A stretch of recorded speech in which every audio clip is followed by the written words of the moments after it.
Hey guys, Drifter here. Today I've got a fun video for you that's all about my personal opinions on Modern Warfare 2 multiplayer and how Warzone 2 is probably going to play because Infinity Ward made some massive changes. Now, there's not going to be any new information in this video. All of that is in the previous information videos on this channel and elsewhere on YouTube. This is just sort of my expert opinion, and I do have to say in the beginning that unfortunately I did not get a chance to do hands-on myself. There was a hands-on event, but I was too sick to travel to make it, so I just had to watch other people play and the press kind of stuff. But I did glean a bunch of information from it. And instead of talking about something boring, we're just going to start right off and we're going to talk about what in the world are they going to do with AI, because all of the developers were talking about AI existing obviously in campaign and whatever their horde mode thing is going to be, but also in multiplayer and especially AI in Warzone. Now, I've seen the Warzone leaks where you'll have the strongholds where you have to defeat the AI and do things, and they put all this work into the AI to make them smarter, more natural feeling. And that's all good, but I don't know if it's really satisfying to kill AI. And the confusing thing is they talked about the presence of AI in base multiplayer. I don't know if I really want AI in my base multiplayer. I don't know if I want additional non-player characters to fight, but they talked about the AI not necessarily being enemies. I'm kind of imagining that they'll build like a populated city center, and we might even have like AI civilians running around for cover and you're not supposed to shoot them, which would be kind of a terrifying thing to add to multiplayer. But the scale of the AI is absurd. They can add over 300 to any particular map without crashing the game. So anything from campaign to multiplayer to Warzone could literally be some form of horde mode. Now, where I think that this might be good is in, Warzone, you want to take over the underground bases or strongholds or whatever and get your rare loot. That's fine. It's like doing Fortnite challenges. But where it could go really crazy is in Ground War. They are bringing Ground War back. There's going to be very big Ground War maps. They showed off a few of them, a lot of them with water. God bless. I don't know how that's going to play. But Ground War is a very big game mode. I think it was like 50v50 or something, like 48v48 or something like that in Modern Warfare 2019. You could actually scale that up bigger by having some additional AI running around the periphery, kind of like Titanfall. Titanfall had these massive sprawling maps because of how fast you move. And in order to keep it not boring, they had a bunch of AI that would run around that you could kill and do things. They promised the AI would be challenging. I have a feeling they're going to be cannon fodder. Not really the biggest fan of the idea, but I do think it could expand the scale and chaos of the combat in a mode like Ground War, or especially if that leaked DMZ Tarkov mode is kind of the thing, you can have more simple AI-based fortresses and objectives to raid instead of player bases. Even though it wasn't a very popular mode, they did show off a lot of night vision goggles stuff exclusively in campaign. I would be absolutely shocked if some version of night mode did not return to Modern Warfare 2.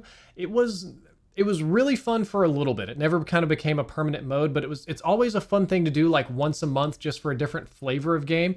So I'm kind of on board with that. But I do want to talk about something that I'm not sure I'm on board with, which is swimming. Now, I'm normally the advanced movement guy. I love grapple hooks. I love wall running and parachuting and flying and climbing. I loved swimming. I loved it in Black Ops 3. I loved it in Black Ops 4. But this swimming isn't the same. In those games, you could jump in, you can still throw your grenades, shoot your guns, hose people out of the water, jump right out like a madman with your jetpack, and it kind of made sense. This one's real water, so you get in there and you kind of putt around. You can't really do much. You can stab, you can shoot your little gun, but it deals less damage because the drag force of the water is slowing the bullet down. But the developers kept talking about using water to flank, because water is in most cases going to have worse visibility than land, even the more clear water. And some water can be incredibly muddy such that you have difficulty seeing where you're going, and you can dive in considerably deep. It's not just like, paddling on the surface. You can really dive in and go in there in this game in both multiplayer and Warzone and elsewhere. So having an extra arena of combat is fine. I'm totally on board with that. But it seems like their focus on this arena of combat wasn't combat, but rather like total stealth flanks. Like there's just going to be fish in the water swimming around the back of your spawn or the back of whatever it is that you're trying to hold in Warzone, and there may not be a way to see them or detect them as easily. So I have a feeling that could be annoying. I guess it's going to depend on what kind of water you're in. They program like 20 different kinds of water into the game, from oceans to beaches to just like dirty, filthy lakes and stuff, but I'm kind of not a fan of that. So we're going to change gears a little bit. Moving along to movement mechanics, I think I am a big fan of what they're doing with Mantle. I liked Modern Warfare 2019's Mantle. It made the maps feel more dynamic and more climbable, tad less realistic. Most people aren't doing pull-ups with their 100-pound bags on. but it was fun. I like that they have the ledge hang, like in Apex, where you can hang on the ledge and kind of peek your head over. They said that they're toying with allowing you to peek a pistol over, and I don't know how that would work, but I think it could be really fun. The example that they gave, and apparently is something that they did in Warzone, I assume, is a person jumped off of one helicopter, flew down to a lower helicopter, and managed to grapple onto the like landing bars, do a pull-up, catch on the next level, pull out a pistol, and start capping people inside while hanging onto the edge of the helicopter, all live and dynamic and multiplayer. And that sounds very, very cool. It sounds like something I would love to do if I was the pistol guy. I think I would go absolutely insane if I died to that while I was in the helicopter. So I feel like that could be abused. And that, one thing I did not mention is I tossed, you mantle, pull up and catch. They're experimenting with a system where you can do like a little push up and like a little jump if you want to reach to try to grab something else or push off the wall, and not like crazy, not like, advanced movement or like wall running, but just kind of, a little something to help you out. I'm imagining it being a little more Mirror's Edge style little leaps, but I don't quite know how that's going to play. But one thing that I do think is going to play very well is the vehicles. Holy God, have they ever overhauled the vehicles. The graphics on them look better. The performance looks better. I love that you can destroy them realistically, and it's all gameplay changing. Blowing up the car changes the amount of cover. Taking out a door allows you to clear out people inside. If you've got good aim, you can pop their tires and they'll drive all crazy, or at least slowly. I like that if a car is close enough to you at the right speed, you can just grab the door handle, open it up, and cap the driver right in the face. That's realistic. That's fun. That feels cool. I also like that for the bigger vehicles, you can jump on the roof. Now, we did that a ton in Warzone, and I'm pretty sure that was inspired by Warzone, because people didn't like being in the car, so sometimes they would sit on the roof of the car and just shoot people. You can do that, except now you hold on, and you can jump from your car to another person's car, grapple it, and with your pistol just hose people inside and fight to your heart's content. It can't be a brilliant strategy. I imagine you're going to get crushed most of the time, but go for it. And all of the vehicles are now proper physics objects. That's a big one. The vehicles in the game were kind of like very goofy before, to be honest. You blow them up, they disappear. They touch water, they're dead. They touch a tree, they're dead. They flip over, they spaz out, they get stuck in the geometry.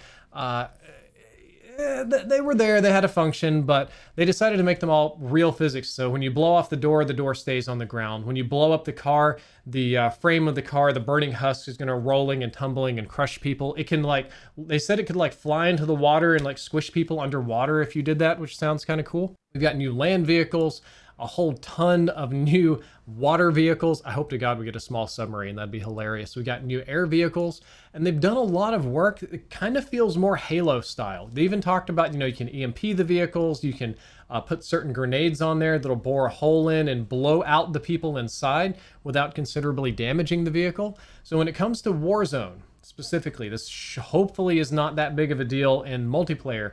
But in Warzone, I think vehicles are going to be a much bigger part of the game now that they're much more dynamic, and I'm very happy about that. One of the ones I think is going to be very annoying on the pro scene, depending on what rules they choose to adopt, is the tactical camera equipment that they decided to add, where you can mount to a wall like Black Ops 1 and just kind of pop back and check. So you can, keep your eye on a bomb site or watch a choke or something like that. The idea is good. It's realistic. It is very tactical. It's very Rainbow Six Siege-like, if that was the game that we're playing.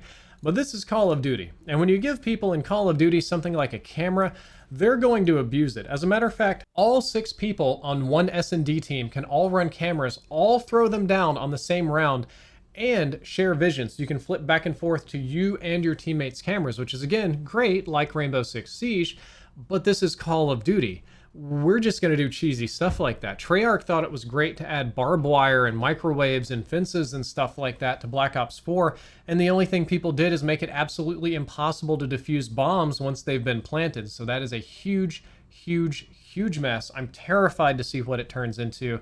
I do like the DDoS. I do like the DDoS device. I like having EMPs that blow up equipment, but more specifically, it detects equipment through walls. It's not a magical enchantment perk like SitRep where you can just see it, but it's a little gadget. You've got your little thing and you're like, oh God, this is TI-83 calculator, but you're like, oh dude, I can see there's a car here and there's 3 claymores and we can doink them all. That's really cool, and it makes more sense to have it a device than sort of a more perk-like enchantment. And the one that I talked about in my other video that I think I'm going to talk about and complain about a lot here is these inflatable decoys. Holy God. These things look incredibly strong. It's a little packet. It kind of looks like a C4. You just throw it on the ground or wherever it is that you want. And when enemies get near, it has 2 phases. Phase 1, it'll pop and deploy, and a decoy with a guy with a gun will just pop up and just aim and like, but he'll always auto-target whoever it is that triggered it, so it'll look like a person just popped up and pointed a gun at you. Now, if you shoot, you give away your location. Okay, it's annoying, it's scary, it doesn't hurt you, whatever, but it does so much incredible stuff. If you put it, let's say, in a ventilation shaft or something small, it'll actually pop up crouched. It can pop up. I don't think they said prone, but it kind of fits any space. Even if you throw it in the water, it'll pop up in a way to where it's like mid-swim motion, to where it'll look like a dude like swimming in the water. So it can be a very annoying thing, very cheesy, very fun. But the thing that worries me about it is that if you get close to it, if you walk over to it, it can also blow up. Kind of like, I'm getting flashbacks to COD Ghost IEDs here. Don't really like that. Because what I would do is I would take these things and just put them right in front of the door so it would pop up in people's faces and then instantly blow up. So I don't know if people can avoid these. I don't know how powerful they are. I don't know if there's a timer delay. I do think it would be amazing either for S&D or for Warzone to get all of your friends together. I guess that's 4 or 6 guys. You all get this thing. You sit in a little bathroom, a little spot. You've got it. You've got all of them in there, and some poor turkey's just gonna walk in and poof, like 4 guys pop up, and he's gonna panic and spray, and then you and all your 4 friends jump down from the roof or whatever little horrible little glitchy goblin spot that you guys like to hide in, and just ruin their day. It's kind of like the 4 dudes with a shotgun in a bathroom strategy. Things like that can be very fun. I'm all on board with that. I just don't want it to be cheap. I don't want it to be abusable. I don't want it to be kind of bad. And I can't say, I didn't play them, so I don't get to have the strongest opinions there. But the new game modes that they talked about, Knockout, seems very similar to Heist from Black Ops 4, and it doesn't seem like something I'd particularly want to play without a full team.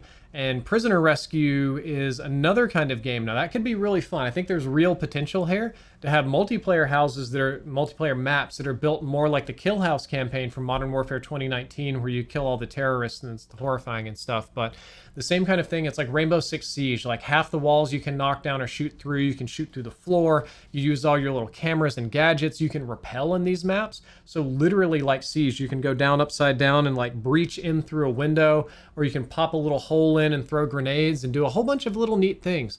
I think that mode might work really well in Call of Duty. That might be something that kind of replaces S&D. That's always what they're working on, but nothing ever really does replace S&D. It could be very fun. It could be well done.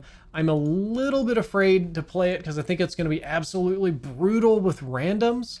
Those modes just aren't fun to play with randos at all. They did talk about some 6v6 maps. They're going to be a little bit smaller.